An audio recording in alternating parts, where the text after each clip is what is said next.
আর বীরভূম জেলা পরিষদের সভাধিপতি কাজল শেখের মাথায় উঠল রূপোর মুকুট। মঙ্গলবার বোলপুরের লাইক বাজারে তৃণমূলের উদ্যোগে ঈদ উপলক্ষে মিলন মেলা আয়োজন করা হয়। সেই অনুষ্ঠানের উদ্বোধনীতেই কঙ্কালীতলা পঞ্চায়েতের আহ্বায়ক ও মেলা কমিটির তরফ থেকে বীরভূম জেলা পরিষদের সভাধিপতি কাজল শেখ এবং নানুরের তৃণমূল বিধায়ক বিধান মাঝির মাথায় রূপোর তৈরি মুকুট পরিয়ে দেওয়া হয়। এছাড়াও উপস্থিত সমস্ত অতিথিদের উপহার হিসেবে রূপোর পেন দেওয়া হয়। উল্লেখ্য, বীরভূমের তৃণমূল নেতাদের বহুমূল্য উপহার দেওয়ার প্রচলন দীর্ঘদিনের।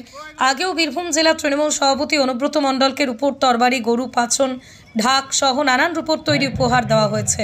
অন্যদিকে জেলা পরিষদের সভাধিপতি তথা কোর কমিটির অন্যতম সদস্য কাজল শেখকেও রূপোর ত্রিশূল, সুদর্শন চক্র, রুদ্রাক্ষের মালা দেওয়া হয়। সেই মতোই আবারও এদিন রূপোর তৈরি মুকুট উপহার দেওয়া হলো।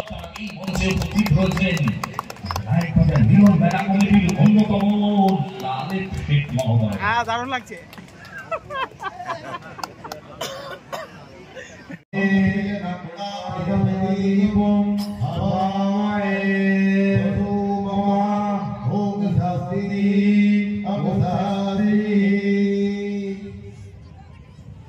ভারত মাতার ছবি নাকি দেশ মানে আমার পাড়া, আমার বাড়ি, আমার প্রতিবেশী? দেশ মানে আমার বাড়ির সামনে একটা মাঠ, যে মাঠে আমি সাইকেল চালানো শিখেছি। দেশ তার সাভানা। দেশ মানে মানুষের একসাথে থাকা। আমি যখন আমার দেশ ছেড়ে এসে যন্ত্রণা হয়েছিল, আমার দেশের কত স্মৃতি।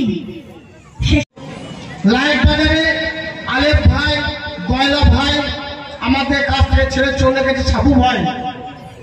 তাদের সঙ্গে সম্পর্কটা আমার একদিন, দুদিন, 1 বছর, 2 বছরের নয়। 2003 সালে যখন বামফ্রন্টের অত্যাচারিত হয়ে আমাকে পাপুর গ্রাম থেকে ছেড়ে চলে আসতে হয়েছিল, আমার পরিবারকে এই বোলপুরে দর্জিপাড়ে থাকতাম, তখন থেকে এই আলেপ ভাইদের সঙ্গে আমার সম্পর্ক। এই লাইক বাজারে এসে চায়ের দোকানে বসে আমি আমার সময় অতিবাহিত করতাম, এবং তখন থেকে আলেপ ভাইদের সঙ্গে আমার সম্পর্ক আছে। এ সম্পর্ক থাকবে যতদিন কাজল শেখের শরীরে এক রক্তপিণ্ড অবশিষ্ট থাকবে। আলেপ ভাই থেকে শুরু করে, গয়লা ভাই থেকে শুরু করে, লাইক বাজারে ইয়াং নেচার আছে, তাদের পাশে ছিলাম, আছি, আগামী দিনেও থাকবে।